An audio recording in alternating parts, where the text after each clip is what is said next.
Hi, welcome back to Storytime with Miss Stiger at the FBC. Today we're going to read Frederick by Leo Lionni. If you notice, this is another Caldecott Award book. All along the meadow where the cows grazed and the horses ran, there was an old stone wall. In that wall, not far from the barn and the granary, and a chatty family of field mice had their home. But the farmers had moved away. The barn was abandoned, and the granary stood empty. And since winter was not far off, the little mice began to gather corn and nuts and wheat and straw. They all worked day and night, all except Frederick. "Frederick, why don't you work?" they asked. "I do work," said Frederick. "I gather sun rays for the cold, dark winter days." And when they saw Frederick sitting there staring at the meadow, they said, "And now, Frederick?" "I gather colors," answered Frederick simply, "for winter is gray." And once Frederick seemed half asleep. "Are you dreaming, Frederick?" they asked reproachfully. But Frederick said, "Oh no, I'm gathering words. For the winter days are long and many, and we'll run out of things to say."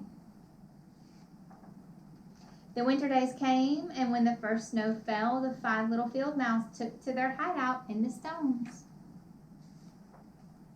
In the beginning, there was lots to eat, and the mice told stories of foolish foxes and silly cats. They were a happy family. But little by little, they had nibbled up most of the nuts and berries. The straw was gone, and the corn was only a memory. It was cold in the wall, and no one felt like chatting. Then they remembered what Frederick had said about the sun rays and colors and words. "What about your supplies, Frederick?" they asked. "Close your eyes," said Frederick as he climbed on a big stone. "Now I send you the rays of the sun. Do you feel how they're golden glow?" And as Frederick spoke of the sun, the 4 little mice began to feel warmer. Was it Frederick's voice? Was it magic? "And how about the colors, Frederick?" they asked anxiously. "Close your eyes again," Frederick said, and when he told them of the blue periwinkles and the red poppies and the yellow wheat and the green leaves of the berry bush, they saw the colors as clearly as if they had painted in their minds. "And the words, Frederick?" Frederick cleared his throat,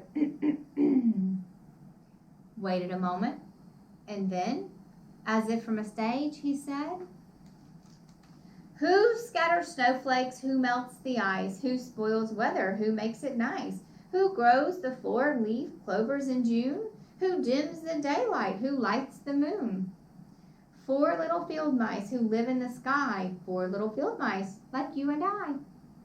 One is the spring mouse who turns on the showers. Then comes the summer who paints in the flowers. The fall mouse is next with the walnuts and wheat. And winter is last with little gold feet. Aren't we lucky? The seasons are 4. Think of a year with 1 less or 1 more."